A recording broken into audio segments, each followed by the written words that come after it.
Okay, so this next part is about evidence of language understanding and use. So basically, because this is a literacy one, it's focusing on the manner in which, or the language function that you're talking about the central focus, talking about all those other additional demands that you identified earlier on in your planning. And you can provide evidence from one, two, or all three of these following sources. I would use all three. Why not? You may not have all three, but I would assume that you would be able to get all three. So you can either use some stuff that you already talked about in the instructional phase. You can add an additional 5-minute clip. Again, just one clip, don't edit it. Or you can use the student work samples that you just analyzed in the previous one. So the thing that you do is you explain and provide concrete examples for the extent to which your students are able to use or struggle to use the language function, the vocab and key phrases, and discourse or syntax. So basically, because you've been training them and teaching them to do all these things, you're going to show, basically who succeeded, who failed, what did they do really well at, give some concrete examples, what didn't they. If you have identified a bunch of different vocabulary terms, show clips of those. If you've talked about some syntax, show that. If you've talked about some discourse, show that as well, or at least show some documentation of that. If we go down to the rubric for this,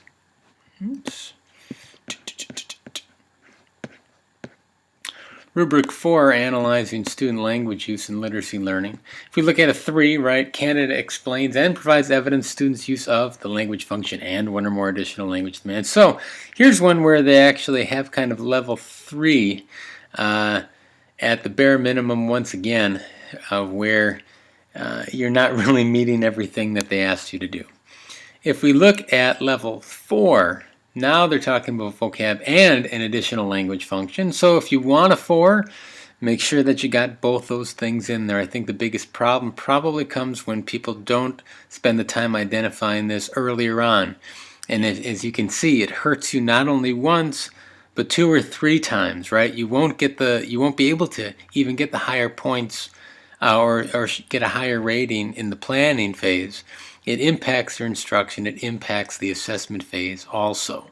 So level 4, right, explains and provides evidence of the use of the language function, vocab, and additional stuff in ways that develop content understanding. What other ways would you be doing it?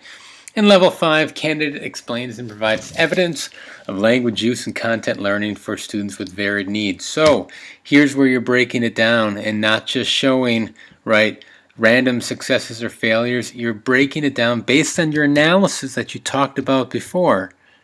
Here are some of the struggles that people had with language. Here are some of the struggles that people had with vocab, with syntax, or with discourse, right? And here's how I met those challenges. You will have talked about this in your planning, right? If you scored really high up there, you will have identified this is how I'm going to meet varied needs of different students. These are all the scaffolds that I'm going to have in place. And now here's where basically you show that you did use those scaffolds.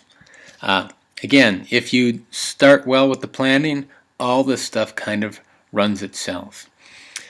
So that's it for Rubric 14. Last up is looking at assessment and how it informs instruction.